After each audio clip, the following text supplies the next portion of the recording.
In a devastating letter late last week, hundreds of senior lawyers warned Prime Minister Rishi Sunak of the urgent action Britain must take to avoid serious breaches of international humanitarian law and the Genocide Convention.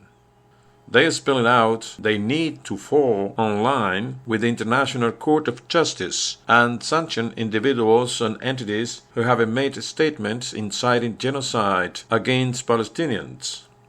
This list included Israel's Defense Minister Gallant as well as President Isaac Herzog. Even more urgent, the lawyers demand that Britain should suspend the provision of weapons and weapons systems to the government of Israel. This week in Washington, British Foreign Secretary David Cameron left no doubt that he will ignore this advice. Standing shoulder to shoulder with U.S. Secretary of State Antony Blinken, Cameron made it clear that Britain will resist pressure to suspend the sale of arms.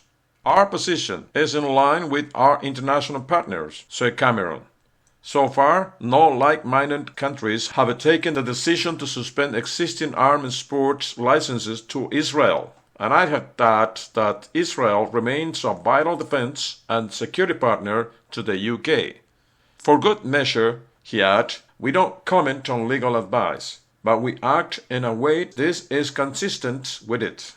We are a government under the law, and that's as it should be. Britain has now embarked on a course of action which leaves complicit in war crimes and in breach of the Genocide Convention. There are many reasons why it has taken this decision. One is Islamist support not so much for Benjamin Netanyahu's Israel as for the United States. It is a central doctrine in British foreign policy that when the US say jump, Britain asks how high. Another is impunity.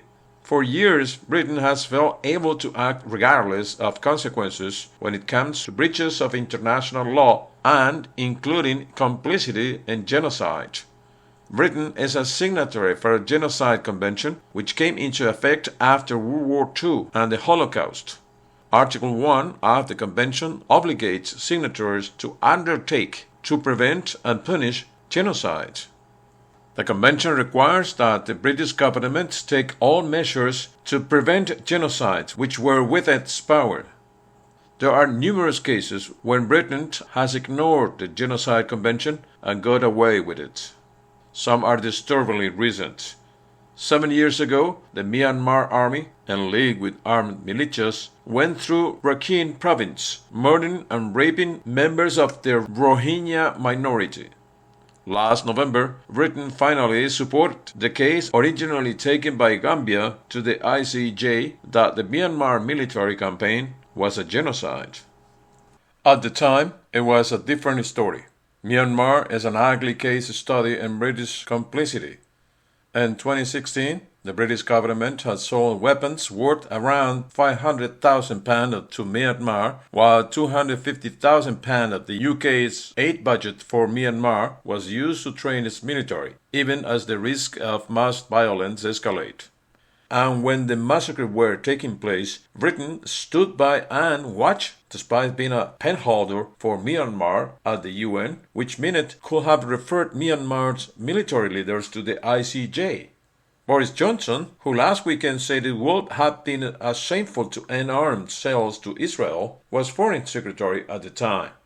As the killing escalated, Johnson's Foreign Office accused the Rohingya to provoking the violence against them, additionally insists that Myanmar leader Aung San Suu Kyi should not be threatened in her attempt to stabilize the situation. At that point, Aung San Suu Kyi was being widely accused of complicity in the violence.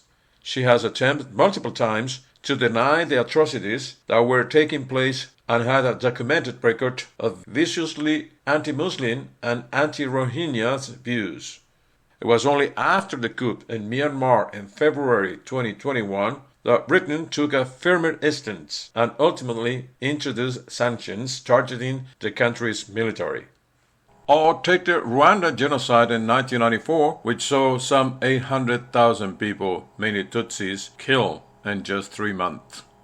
The US, Britain, and the UN were explicitly warned that a bloodbath was imminent before the genocide began. On 25 February 1994, the Belgian government expressed alarm at Rwanda's significant deterioration. But the US and Britain opposed UN intervention.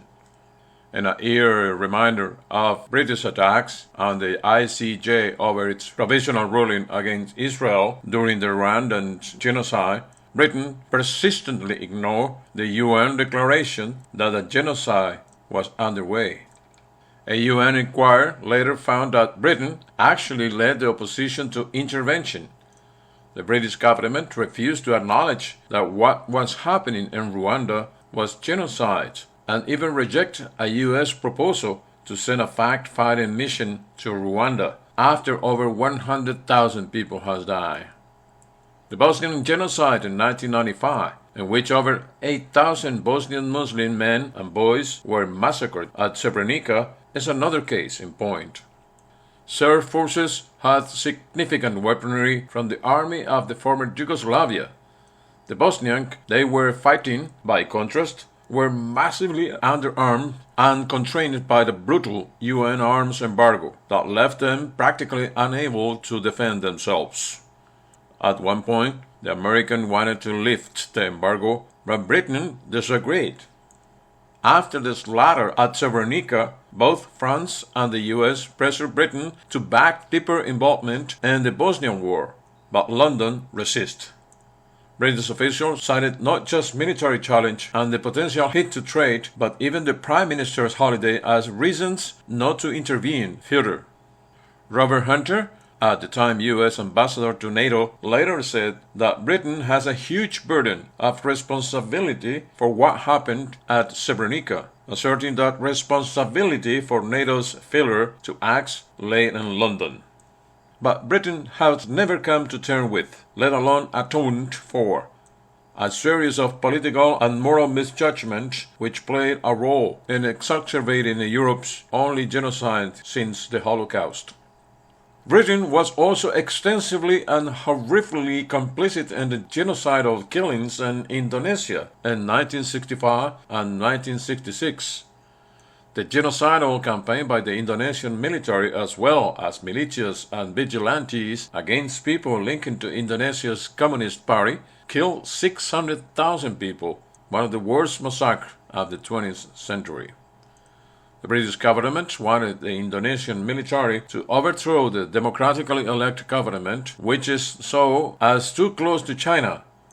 After a failed leftist coup on 30 September 1965, Britain's Foreign Office circulated hundreds of propaganda pamphlets to leading anti-communists and produced radio broadcasts inciting violence against communists.